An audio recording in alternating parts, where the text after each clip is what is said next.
Veja bem, tudo é muito grave, mas não é nada novo no cenário brasileiro, dado ao profundo reacionarismo que perdura nas Forças Armadas. Evidentemente que é uma investigação de maior envergadura. O primeiro relatório da Polícia Federal que chegou a nós, de 200 e poucas páginas, era incompleto, e agora chegou um outro relatório de 800 e poucas páginas, que é um pouco mais completo. Mas todo relatório a gente sabe que é parcial. Portanto, precisa esperar um pouco mais aprofundamento das investigações e também de possíveis punições. Creio eu que terá, sim, punições de alguns integrantes das Forças Armadas, não serão integrantes, a meu juízo, principais de todo esse esquema de tentativa ou possível tentativa de golpe, até porque eu considero que pode sim ter havido uma tentativa de golpe, mas eu não considero que, de fato, seria bem sucedido.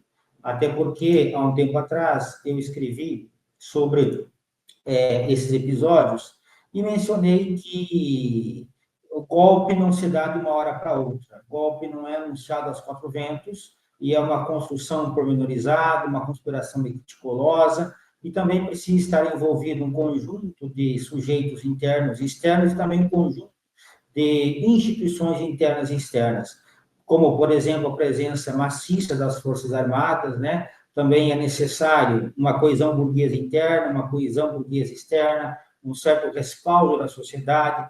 Também é necessário a presença dos aparelhos privados, ou grande parte dos aparelhos privados de hegemonia, e também, principalmente, os Estados Unidos da América. A meu juízo, a imprensa também, mas a meu juízo, eu acredito que todos os elementos não se configuravam com golpe. Agora, havia, sim, dentro das Forças Armadas, especialmente do Exército, não de maneira geral generais, mas coronéis e tenentes-coronéis, que estavam mais nos topos hierárquicos das Forças Armadas, estavam tentando, sim, uma tentativa de golpe. Mas ficou muito claro que, grande parte, né, os almirantes, generais e também brigadeiros, sabiam que isso não seria bem sucedido. Agora, eu queria conversar também com vocês de que essas investigações, que embora seja importante, eu avalio que não vão pegar pessoas também principais. Até porque, dentro das corporações militares e das instituições militares, não rege como outras instituições civis.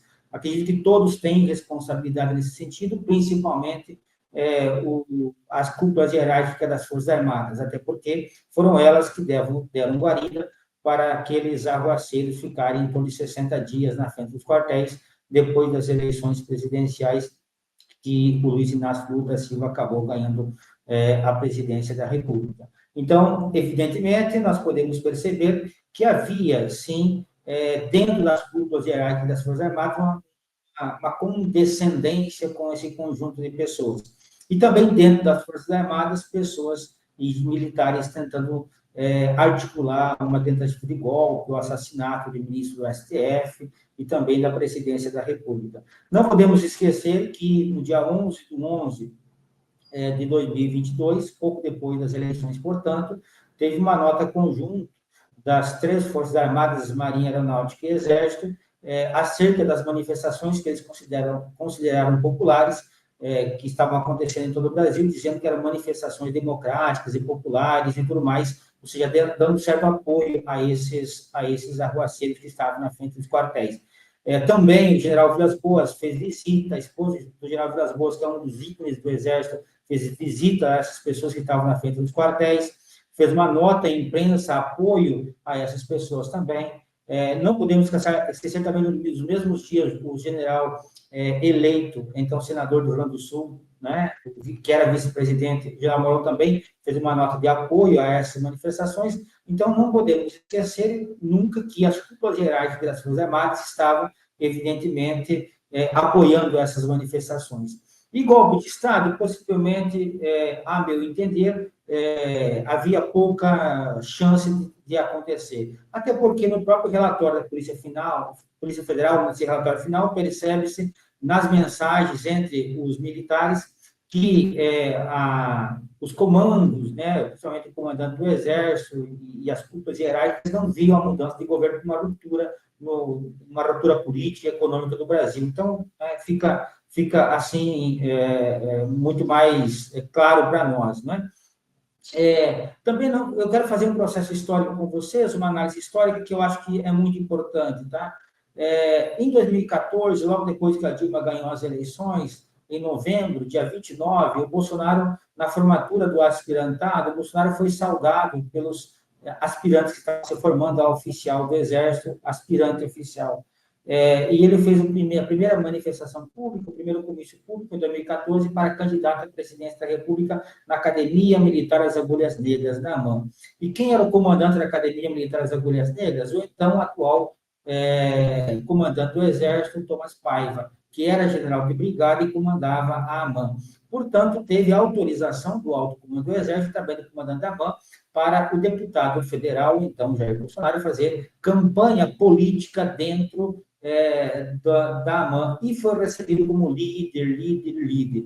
Portanto, o Bolsonaro, que chega à presidência da República, ele também não chega sozinho. Há uma relação, que eu sempre falo, Bolsonaro é os militares e os militares são Bolsonaro. Por que eu digo isso? Os militares, para chegar ao poder, eles precisavam do carisma dos votos do Bolsonaro. O Bolsonaro, para chegar também à presidência, precisava do apoio dos militares, e foi isso que aconteceu. O Bolsonaro não chegaria lá sem os militares, e assim também os militares não chegariam lá com o Bolsonaro. Por isso que o Bolsonaro ganha sempre o apoio e tem articulações e começa a campanha política dele, a presidência da República, começa a ser feita dentro dos quartéis. Também, não podemos esquecer que, quando o Bolsonaro toma posse não, quando ele faz a passagem de comando em 2018 para o então general Pujol, que assume o comando do Exército, ele faz uma declaração ao Vilas Boas, dizendo que sem o Vilas Boas ele não chegaria à presidência da República, só para nós termos uma ideia, né? Que essa relação é sempre muito presente.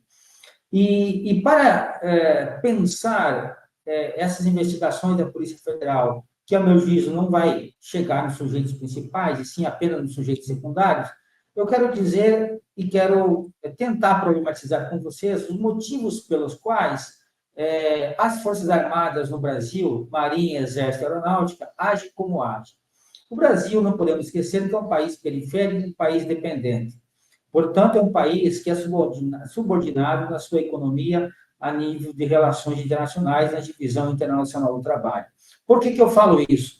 Porque um país que é super dependente do ponto de vista científico e tecnológico, ele implica também uma dependência muito grande do complexo industrial militar. Portanto, a nossa defesa também ela é dependente do complexo industrial militar ocidental, diga-se OTAN, ou melhor, diga-se o complexo industrial militar dos Estados Unidos da América.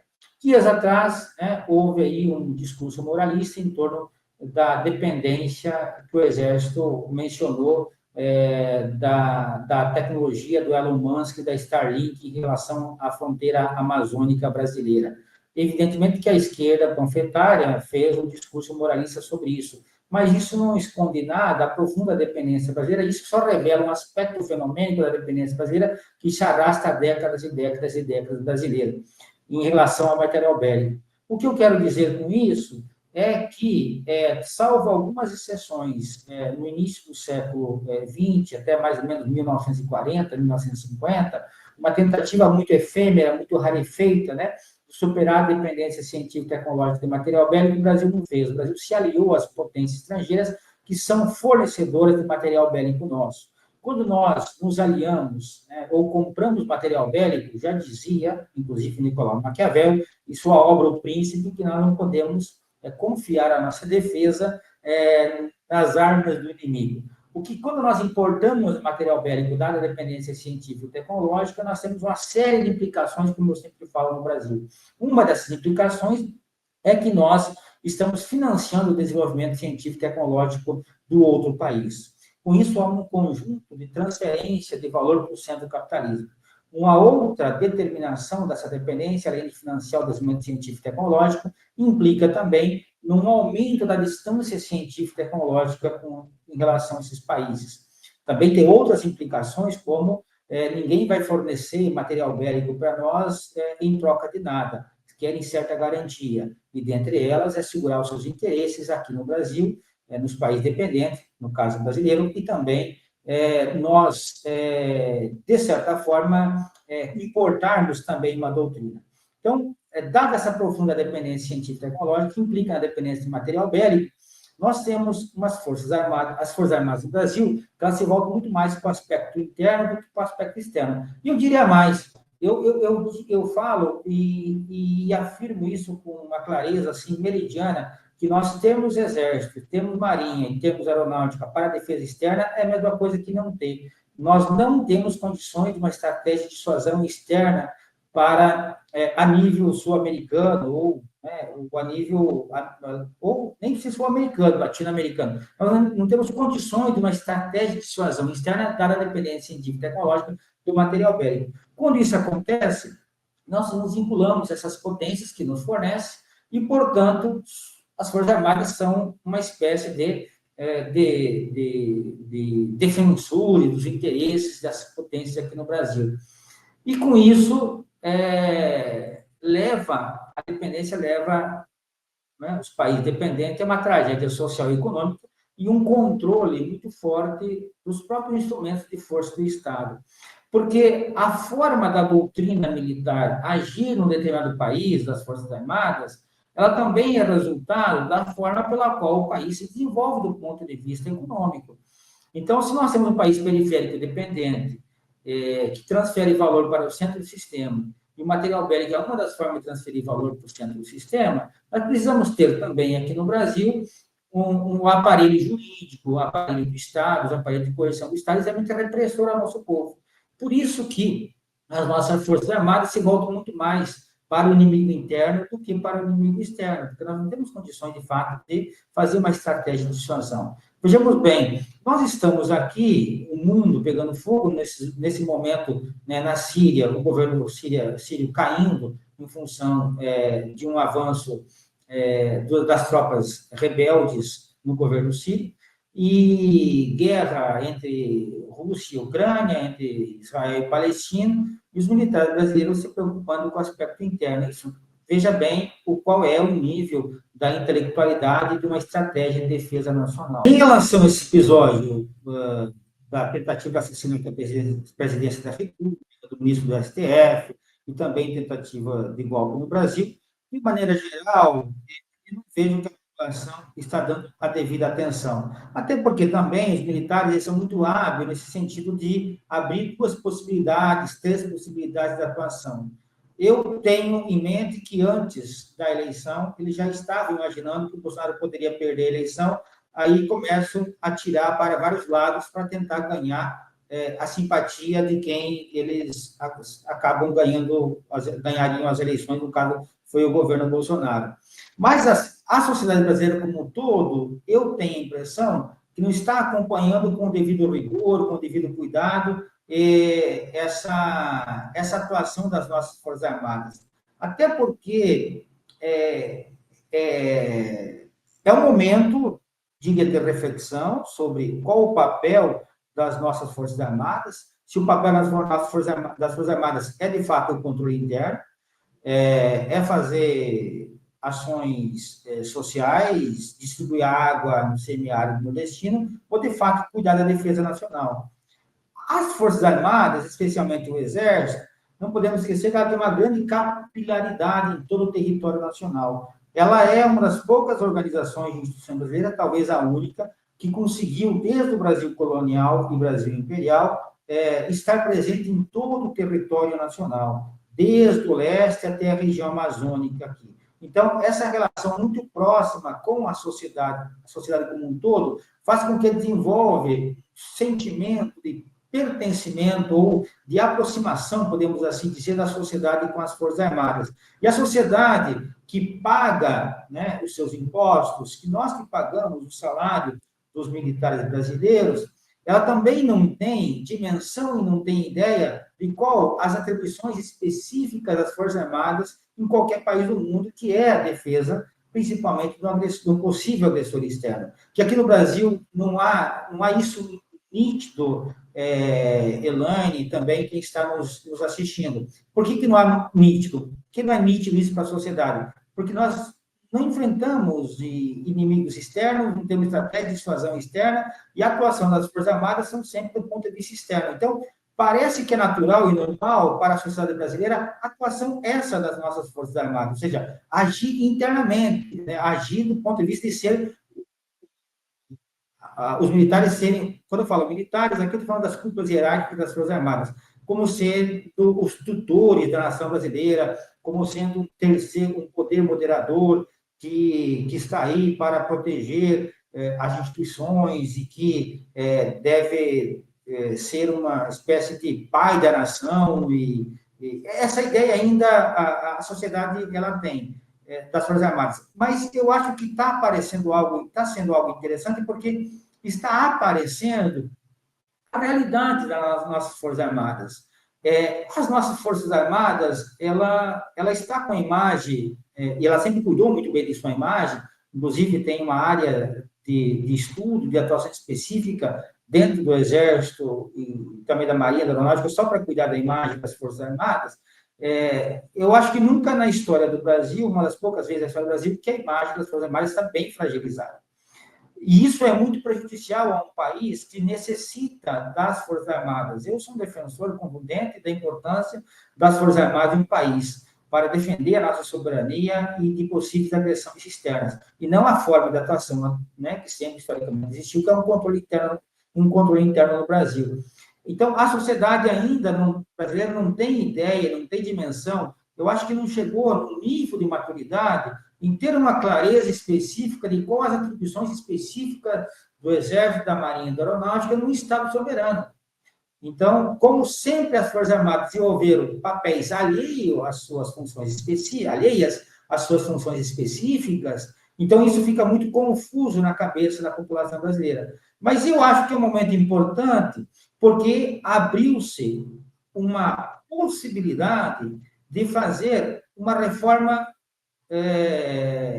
significativa, principalmente na organização das Forças Armadas, na distribuição dos quartéis no território brasileiro e também na gestão das Forças Armadas e, acima de tudo, na doutrina militar. Acho que hoje, sem sombra de dúvida, é um dos poucos momentos brasileiros que há essa possibilidade de fazer essas mudanças que nós sempre defendemos. E não basta saber ou dizer que precisa fazer a mudança, mas tem que saber quais são as mudanças que temos que se fazer. Na doutrina militar, por exemplo, a doutrina de segurança nacional, que é uma doutrina que vê o povo brasileiro não como um amigo e um aliado na defesa nacional, sim como inimigo, um obstáculo ao que eles chamam de desenvolvimento e segurança nacional, temos que reformular essa doutrina. Só que a doutrina brasileira, ela só é assim por conta do nosso próprio desenvolvimento capitalista periférico e dependente, que precisa um Estado repressor para manter essa forma de subordinação da força de trabalho e transferir valor e riqueza para o centro do sistema. Portanto, não iremos alterar a doutrina militar se não for uma doutrina militar revolucionária. Eu estou convencido de que somente uma doutrina revolucionária militar poderá substituir essa doutrina militar, que aí temos uma doutrina de contra-insurgência. A sociedade brasileira, eu quero crer, né, e espero que ela enxerga com muito mais cuidado, com muito mais cautela, com muito mais mediações, esse conjunto de elementos, para nós termos uma ideia específica, né, e nós, de maneira geral, a sociedade brasileira, e não só a sociedade brasileira, mas também, né, quem está nos assistindo, a academia, a universidade como um todo, estuda muito pouco os militares, nós conhecemos muito pouco. Eu falo que o governo atual ele abdicou do estatuto presidencial de comandante em chefe das Forças Armadas.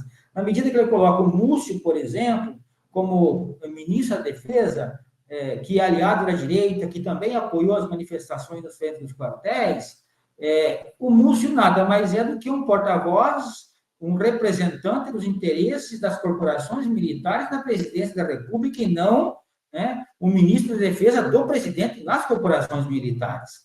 Então, diante desse cenário que nós temos, há uma fragilidade muito grande na presidência da República, porque não sabe o que fazer com os militares, porque não sabe o que fazer com a defesa nacional. E a sociedade brasileira também não está habituada a pensar a defesa nacional. Os militares querem só eles pensar a defesa nacional. Eles são os únicos que se sentem responsáveis para a defesa nacional. Ora, a defesa nacional não envolve só as Forças Armadas, embora são sujeitos importantes na nossa defesa nacional, mas envolve um conjunto de outras instituições, um conjunto de outros ministérios, um conjunto de outras forças na defesa nacional, como educação, saúde, ciência, tecnologia, Ministério das Relações Exteriores, pesquisadores, pesquisadoras de diferentes áreas para poder proporcionar um desenvolvimento científico tecnológico que supera essa dependência brasileira. Então, veja bem, nós temos num cenário que nem o Estado brasileiro, quanto mais a sociedade como um todo, sabe especificamente, compreende especificamente as atribuições específicas das Forças Armadas num país soberano, dado o nível de tragédia social e econômica, cultural e política da nossa sociedade brasileira. Eu fico profundamente triste com tudo isso, porque as instituições militares, Exército, Marinha e Aeronáutica, que são fundamentais para a defesa nacional, para a nossa soberania, são justamente elas que são os elementos principais na repressão do nosso povo e na matança do nosso povo. Vejamos bem o que aconteceu, por exemplo, na lei orgânica das polícias militares. As polícias militares são subordinadas ao Exército, e quem sancionou a lei orgânica das polícias militares? O atual presidente da República, no apagar das luzes aí de 2023. Então, a sociedade brasileira ela precisa ficar mais atenta. Os pesquisadoras brasileiras precisam ficar mais atentos e atentas na questão militar e na questão da defesa nacional. Caso contrário, sempre vai ficar pairando sobre nós a sombra desses tutores que se sentem pai da nação, e dizem defender os nossos interesses, mas, na verdade, são profundamente entreguistas e vendedores da pátria às nações do imperialismo.